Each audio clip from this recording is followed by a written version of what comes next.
दोस्तों, power knowledge channel पर आपका हार्दिक स्वागत है, हार्दिक अभिनंदन है। आज हम बात करने वाले हैं उस कंपनी की जिसने अभी-अभी डिलिस्टिंग अनाउंसमेंट किया है। जी हाँ, हम बात करने वाले हैं वेदांता की। दोस्तों, वेदांता की डिलिस्टिंग के बारे में बात करने से पहले आइए जानते हैं वेदांता की हिस्ट्री। कैसे बनी वेदांता इतनी बड़ी कंपनी। बात करेंगे सन 1976 की, जब एक मारवाड़ी कम्युनिटी के बिजनेसमैन ने मुंबई महाराष्ट्र में इसकी स्थापना की थी। तो वो उस समय स्क्रैप मटेरियल में डील किया करते थे। सन 1976 में अनिल अग्रवाल ने शमशेर स्टर्लिंग कॉर्पोरेशन नामक एक कंपनी को अक्वायर किया। बाद में उसका नाम बदलकर स्टरलाइट इंडस्ट्रीज कर दिया गया। अनिल अग्रवाल ऐसे व्यक्ति हैं जिन्होंने भारत में सबसे पहले कॉपर स्मेल्टर एंड रिफाइनरी की स्थापना की थी।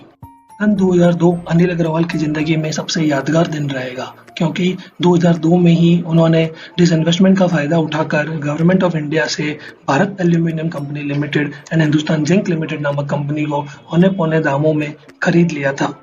बाल्को जो कि एक एल्यूमिनियम बिजनेस है एंड हिंदुस्तान जिंक जो कि जिंक का बिजनेस है। सन 2018 की रैंकिंग के हिसाब से हिंदुस्तान जिंक दुनिया की सबसे बड़ी जिंक प्रोड्यूसर कंपनी है। सन 2002 में अनिल अग्रवाल ने बाल्को एंड हिंदुस्तान जिंक को खरीदा और उसकी वर्किंग कैपिटल की व्यवस्था करने के लिए उन्होंने अपनी फ्लैगशिप कंपनी वेदांता रिसोर्सेज को लंदन बिजनेस स्टॉक एक्सचेंज पर लिस्ट किया और इंटरनल रिस्ट्रक्चरिंग के through Vedanta resources PLC, Hindustan zinc, Sterlite industries, Balco आदि सभी की होल्डिंग कंपनी बन गई। 1997 के क्राइसिस के कारण कमोडिटी मार्केट पूरा डाउनटर्न पे था और सभी कमोडिटी कंपनियां डर्ट चीप वैल्यूएशन पे अवेलेबल थी। इसी मौके का फायदा उठाकर अनिल अग्रवाल ने अपनी फ्लैगशिप कंपनी हिंदुस्तान जिंक को डिलिस्ट करने का कोशिश किया और उसके लिए ओपन ऑफर मार्केट में जारी किया, जिसको सभी माइनॉरिटी शेयर होल्डर ने एक्सेप्ट किया। बट उसमें गवर्नमेंट ऑफ इंडिया की तरफ से एलआईसी ने भी कुछ शेयर होल्ड कर रखे थे, तो एलआईसी ने उस प्रपोजल को रिजेक्ट किया और हिंदुस्तान जिंक डिलिस्ट होने से बच गई। और हिंदुस्तान जिंक आज भी शेयर मार्केट में लिस्टेड है। आप जाकर एनएसई बीएसई में जाकर उसका प्राइस चेक कर सकते हैं। सन 2003 से 2013 जो वेदांता ग्रुप के लिए गोल्डन पीरियड माना जाता है, एक बहुत ही खुशनसीब पीरियड माना जाता है कि उस समय अनिल अग्रवाल ने अपनी सभी कंपनियों को बहुत ही ऊंचाइयों पर पहुंचाया और उनका जो flagship share Vedanta resources PLC जो लंदन बिजनेस स्टॉक एक्सचेंज पर लिस्ट था, उसने आसमान की ऊंचाइयों को छुआ और शेयर मार्केट के भाव बहुत ही ऊपर की तरफ गए। 2003 से 2013 के बीच अनिल अग्रवाल ने सन 2007 में सेसा गोवा नाम की एक आयरन और कंपनी को खरीदा था।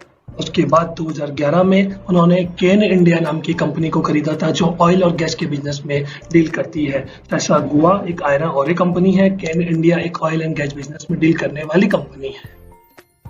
दोस्तों, 1976 में स्टरलाइट इंडस्ट्री ग्रुप की स्थापना के बाद सन 2002 में बाल्को एंड हिंदुस्तान जिंक को अक्वायर करने के बाद एंड सन 2007 में एंड 2011 में सेसा गोवा एंड केन इंडिया को अक्वायर करने के बाद अनिल अग्रवाल ने इंटरनली अपने ग्रुप का रिस्ट्रक्चर किया। स्टरलाइट इंडस्ट्री जो उनकी ग्रुप की फ्लैगशिप कंपनी थी, उसको उन्होंने सेसा गोवा के साथ मर्ज किया और उसका नाम बदलकर बाद में वेदांता कर दिया गया।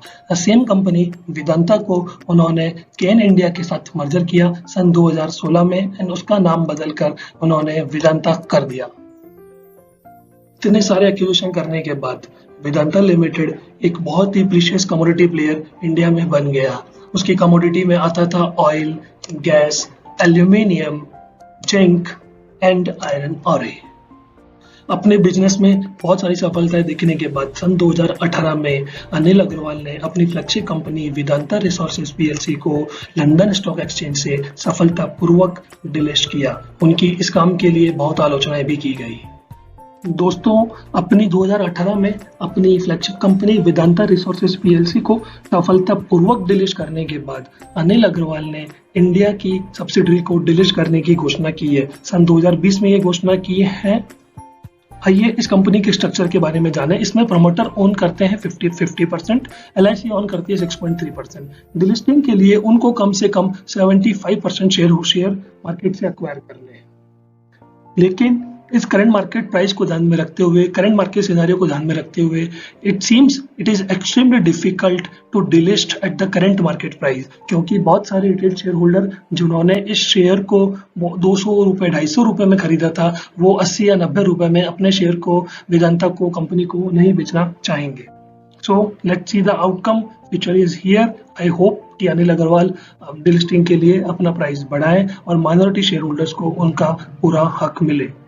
दोस्तों, अगर आपको ये कंटेंट पसंद आया है तो प्लीज मेरे इस चैनल को लाइक करिए, शेयर करिए एंड सब्सक्राइब करिए। जय हिंद।